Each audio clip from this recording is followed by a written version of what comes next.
Cursed Chronicles, The Dark Secrets of Elm Street. Chapter 1. Shadows on Elm Street. The moving truck rumbled to a stop, casting a long shadow over the neatly manicured lawn of 1428 Elm Street. Sarah, a wisp of a girl with fiery red hair, peered out the window at their new home. Compared to the bustling city they'd left behind, Elm Street felt eerily quiet.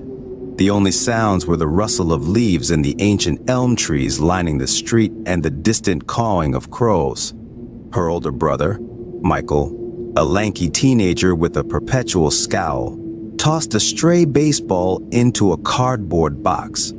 "Looks like a dump," he grumbled, echoing Sarah's unspoken apprehension. Their parents, worn thin from the stress of the move, forced smiles.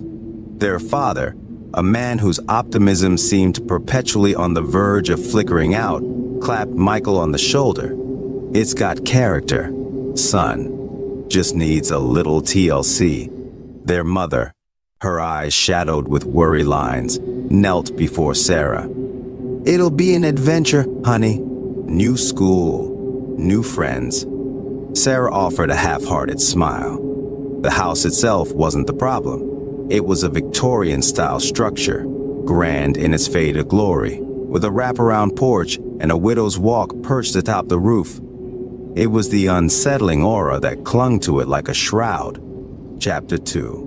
Whispers in the Attic. Exploring their new home the next day, Sarah discovered a hidden door tucked away in a dusty corner of the attic. With a creak that sent shivers down her spine, the door swung open, revealing a small, cluttered room. Cobwebs hung from the exposed rafters, and dusty furniture crowded the space. In the center of the room stood a weathered oak chest, its brass hinges tarnished with age. Curiosity piqued. Sarah knelt and examined the intricate carvings on the lid. Suddenly, a gust of wind howled through a broken window, sending a chill down her spine. She slammed the chest shut, the sound echoing eerily in the silence. Later that night, Sarah dreamt of the attic room. The chest glowed with an unnatural light, beckoning her closer. As she reached out to touch it, a skeletal hand shot out, its bony fingers wrapping around her wrist. She woke with a gasp, heart pounding against her ribs. Chapter 3. New Beginnings, Old Secrets. School on Monday proved to be a mixed bag. Sarah, shy by nature, struggled to connect with her classmates. However, there was Emily, a girl with bright eyes and a mischievous grin, who took her under her wing. Meanwhile, Michael, with his brooding demeanor, caught the attention of the resident bad boy, a wiry kid named Alex, who sported a collection of mismatched piercings.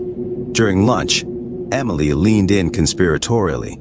"This town has some serious secrets, Sarah.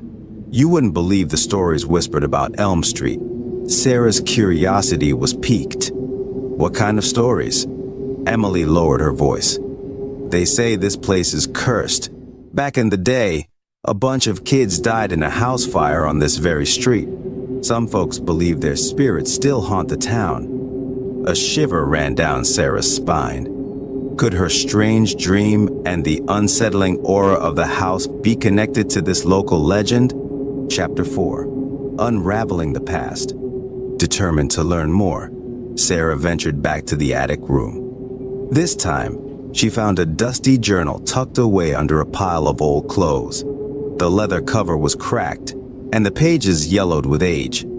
Opening it with trembling hands, she began to read. The journal belonged to a young girl named Mary, who lived on Elm Street over a century ago. The entries spoke of strange dreams, a shadowy figure that stalked her sleep, and a growing fear that consumed her. The final entry sent a jolt of terror through Sarah. "He took them all," Mary wrote in a frantic scrawl. "He'll come for me next. Unless..." The journal ended abruptly, the last sentence unfinished. Chapter 5. Nightmares become reality. That night, Sarah found herself trapped in a waking nightmare. The shadowy figure from Mary's journal materialized in her dream, its form shifting and contorting in the dim light. It spoke in a raspy voice, its words chillingly familiar.